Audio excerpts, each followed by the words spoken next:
अस्सलाम वालेकुम वीवर्स, कैसे हैं आप? उम्मीद है कि आप खैरियत से होंगे। आज की इस क्लास में हम बहुत ही important spoken English structures discuss कर लेंगे। जैसे कि आपको इल्म है कि इंग्लिश बोलने में हम स्ट्रक्चर्स बहुत ज़्यादा इस्तेमाल करते हैं, और जब हम स्ट्रक्चर्स ज़्यादा पढ़ लेते हैं तो आसानी से इंग्लिश बोल सकते हैं। तो अंग्रेज़ी सीखने का आसान जो तरीका है वो स्ट्रक्चर्स को ज़बानी याद करने से और इसको प्रैक्टिकली इस्तेमाल करने से जल्दी सीखना होता है। तो आज की क्लास में हम बहुत सारे ऐसे स्ट्रक्चर्स इस्तेमाल करेंगे जो हम रोज़मर्रा ज़िंदगी में बहुत ज़्यादा इस्तेमाल करते हैं। तो वो तमाम व्यूअर जिन्होंने अभी तक चैनल सब्सक्राइब नहीं किया है, आप चैनल सब्सक्राइब करके बेल का आइकन दबा लें ताकि हर नोटिफिकेशन आपको आसानी से मिल सके। तो आइए वन बाय वन हम उनको डिस्कस कर लेंगे स्ट्रक्चर्स। पहला स्ट्रक्चर हमारे पास है, देखें, on somebody's watch. On someone's watch भी हम कह सकते हैं। ये इस्तेमाल होता है किसी की निगरानी में। इसका जो फार्मूला बनता है, देखें, ऑन समबडीज़ वॉच, फिर उसके बाद हम क्या करेंगे, सेंटेंस। अब ये सेंटेंस पास्ट का भी हो सकता है, ये प्रेजेंट का भी हो सकता है, ये फ्यूचर का भी हो सकता है। जैसे कि देखें, मेरी निगरानी में कोई भी आपको नहीं डांट सकता। मेरी निगरानी में कोई भी आपको नहीं डांट सकता। On my watch, no one can scold you. On my watch, no one can scold you. मेरी निगरानी में आपको फ़िक्र करने की ज़रूरत नहीं। मेरी निगरानी में आपको फ़िक्र करने की ज़रूरत नहीं। On my watch, you need not worry. On my watch, you need not worry. इसको आप इस तरह से भी कह सकते हैं। On my watch को लास्ट में भी आप ये लिख सकते हो, जैसे कि You need not worry on my watch भी आप कह सकते हैं। उसकी निगरानी में आपको यहाँ पैसे खर्च करने की ज़रूरत नहीं। उसकी निगरानी में आपको यहाँ पैसे खर्च करने की ज़रूरत नहीं।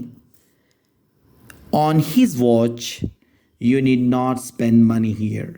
On his watch, you need not spend money here. अब ये somebody's यहाँ पे जो लिखा हुआ है, अगर उसकी निगरानी में हो गया तो क्या होगा, ऑन हिज वॉच होगा। मेरी निगरानी में हो गया तो ऑन माई वॉच होगा। अच्छा, आपकी निगरानी में हो गया तो क्या होगा, ऑन यूर वॉच।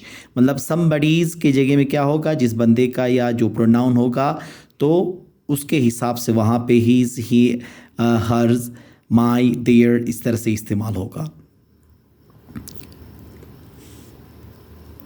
उसने वादा किया कि उसकी निगरानी में कुछ गलत नहीं होगा। उसने वादा किया कि उसकी निगरानी में कुछ गलत नहीं होगा। He promised that nothing would go wrong on his watch. He promised that nothing would go wrong on his watch. जैसे कि मैंने कहा था कि on his watch या on somebody's watch जो है वो आप सेंटेंस के बाद में भी इस्तेमाल कर सकते हैं। दूसरा है out of nowhere. Out of nowhere इस्तेमाल होता है अचानक कहीं से, यकायक कहीं से। मतलब अचानक हमें पता भी नहीं होता है कि कहीं से कुछ आ जाता है या कुछ हो जाता है, तो उसके लिए हम क्या इस्तेमाल करते हैं, आउट ऑफ नोवेयर। मतलब अचानक कहीं से, यकायक कहीं से। अब इसका फार्मूला कैसे बनता है, देखें, आउट ऑफ नोवेयर, फिर उसके बाद सेंटेंस। अब यहाँ पे भी आपका ये है कि सेंटेंस पहले इस्तेमाल करके आउट ऑफ नोवेयर बाद में भी लिख सकते हो, इसको पहले भी आप इस्तेमाल कर सकते हैं। अब जैसे कि देखें, अचानक कहीं से उसे अपनी कहानी का ख्याल आ गया, या इसको ये भी कह सकते हो, यकायक कहीं से उसे अपनी कहानी का ख्याल आ गया। Out of nowhere he got an idea for his story. Out of nowhere, he got an idea for his story. अचानक कहीं से तेज़ हवा ने कागज़ात उड़ा दिए। अचानक कहीं से तेज़ हवा ने कागज़ात उड़ा दिए, या इसको ये भी कह सकते हो कि यकायक कहीं से तेज़ हवा ने कागज़ात उड़ा दिए। Out of nowhere, a strong wind blew the paper away. Out of nowhere, A strong wind blew the papers away. इसको इस तरह से भी कह सकते हो कि a strong wind blew the paper away out of nowhere भी आप कह सकते हैं। out of nowhere को लास्ट में भी आप इस्तेमाल कर सकते हैं। अचानक कहीं से उसने पत्थर फेंका। अचानक कहीं से उसने पत्थर फेंका। Out of nowhere he threw a stone. अब इसको इस तरह से भी कह सकते हो, he threw a stone out of nowhere. अचानक कहीं से ज़ोर आवाज़ आई, अचानक कहीं से ज़ोर आवाज़ आई।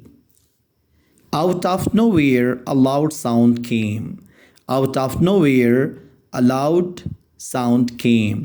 अब इसको इस तरह से भी कह सकते हो, a loud sound came out of nowhere, a loud sound came out of nowhere. अब ये केम आउट ऑफ नोवेयर को आप जुमले के शुरू में भी लिख सकते हो या बोल सकते हो, या इसको लास्ट में भी आप बोल सकते हैं। ऑन वन कंडीशन, एक शर्त पे। अक्सर हम अपने रोज़मर्रा ज़िंदगी में इस्तेमाल करते हैं, मैं एक शर्त पे ये काम कर लूँगा, मैं एक शर्त पे ये ख़रीदूँगा। ठीक है, एक शर्त पे ये हम ज़्यादा इस्तेमाल करते हैं। जब हम इसको इंग्लिश में बोलेंगे तो क्या इस्तेमाल करेंगे? ऑन वन कंडीशन का इस्तेमाल कर लेंगे। अब सेंटेंस के बाद क्या करेंगे? On one condition. अब इसमें भी यही है कि ऑन वन कंडीशन आप शुरू में भी लिख सकते हो, बाद में सेंटेंस भी आप बोल सकते हो। जैसे कि एक शर्त पे आऊँगा, एक शर्त पे आऊँगा मतलब मैं एक शर्त पे आऊँगा। I will come on one condition, I will come on one condition.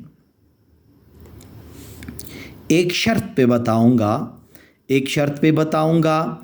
I will tell on one condition, I will tell on one condition.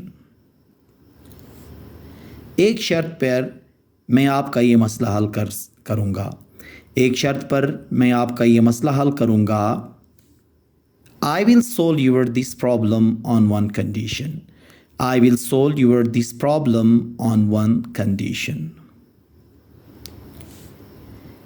वो ये गाड़ी एक शर्त पर ख़रीदेगा, वो ये गाड़ी एक शर्त पर ख़रीदेगा।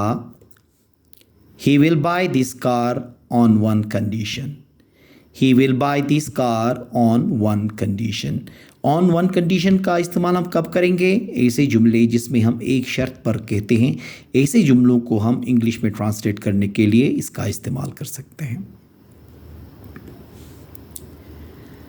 कम अक्रॉस, कम अक्रॉस का जो मानी होता है या जो उर्दू में इसका मानी होता है वो है मिलना, मुलाकात होना या सामना होना। ठीक है, इसके लिए हम ये इस्तेमाल कर लेते हैं। इसका फार्मूला जो होगा, पहले सब्जेक्ट, फिर उसके बाद कम अक्रॉस, फिर उसके बाद अदर वर्ड्स, जिसमें ऑब्जेक्ट भी आ सकता है, कुछ भी आ सकते हैं। ठीक है, रिमेनिंग जो भी जुमले का हिस्सा होगा।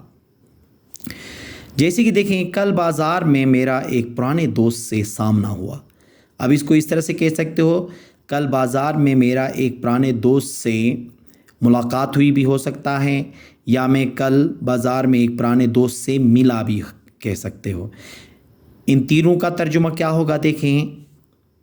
आई came across an old friend at market yesterday, I came across an old friend at market yesterday. किताब पढ़ते पढ़ते मुझे एक नया लफ्ज़ मिला, किताब पढ़ते पढ़ते मुझे एक नया लफ्ज़ मिला। अब यहाँ पे देखें ना, मिला। ठीक है, while reading the book I came across a new word, while reading the book I came across a new word। इन्हें ऑनलाइन एक दिलचस्प मज़मून मिला, इन्हें ऑनलाइन एक दिलचस्प मज़मून मिला। He came across an interesting article online, he came across an interesting article online। मैंने इससे पहले कभी इतनी मुश्किल का सामना नहीं किया था, मैंने इससे पहले कभी इतने मुश्किल का सामना नहीं किया था। देख रहे हैं यहाँ पे सामना का लफ्ज़ आया है। ठीक है, I did not come across such a problem before, I did not come across such a problem before. तो कम अक्रॉस कब इस्तेमाल करेंगे? मिलना, मुलाकात होना या सामना होने के सेंस में इस्तेमाल कर लेंगे। बिकॉज ऑफ, बिकॉज ऑफ इस्तेमाल होता है की वजह से। ठीक है, हम अक्सर कहते हैं कि बारिश होने की वजह से नहीं आ सका, अच्छा बीमार होने की वजह से मैं खेल नहीं सका। इसी तरह से कोई भी वजह के लिए हम क्या इस्तेमाल करेंगे? बिकॉज ऑफ का इस्तेमाल कर लेंगे। अब इसका फार्मूला क्या होगा देखें, पहले वो सेंटेंस बोलोगे, फिर बिकॉज ऑफ कह के फिर रीज़न आपको आगे बताना पड़ेगा, ठीक है, जो अदर वर्ड जो रिमेनिंग जो जुमला होगा। अब जैसे कि देखें ना, बारिश की वजह से कल हम नहीं आ सके, बारिश की वजह से कल हम नहीं आ सके, मतलब नहीं आने की वजह क्या बन गई थी, वो बारिश थी। इसका तर्जुमा होगा we could not come yesterday because of rain, we could not come yesterday because of rain. ये आपकी वजह से हुआ है, ये आपकी वजह से हुआ है। It has happen because of you, it has happen because of you. इम्तिहान की वजह से मैं लुत्फ़अंदोज़ नहीं हो सका, इम्तिहान की वजह से मैं लुत्फ़अंदोज़ नहीं हो सका। I could not enjoy my self because of exam, I could not enjoy my self because of exam. आपकी वजह से मुझे मार पड़ी, आपकी वजह से मुझे मार पड़ी। I was beaten because of you, I was beaten because of you. तो बिकॉज का इस्तेमाल हम कब करेंगे, की वजह से को ट्रांसलेट करने के लिए हम इस्तेमाल करेंगे। अब ये जो स्ट्रक्चर्स हमने डिस्कस कर लिए, ये हम अपनी रोज़मर्रा ज़िंदगी में बहुत ज़्यादा इस्तेमाल कर लेते हैं। अगर इनको सही तरीके से हम इंग्लिश में प्रैक्टिस करें तो हम आसानी से इंग्लिश बोल सकते हैं, इंग्लिश सीख सकते हैं और इंग्लिश के अंदर हम फ्लुएंसी ला सकते हैं। तो इसलिए आप ऐसा कीजिएगा कि इनके प्रैक्टिस करें, लिख लें, जुमले बनाएं और डेली लाइफ में इनका इस्तेमाल करें ताकि आपकी अंग्रेज़ी बेहतर हो। उम्मीद है कि आज का ये लेक्चर आपको पसंद आया होगा। Thank you very much.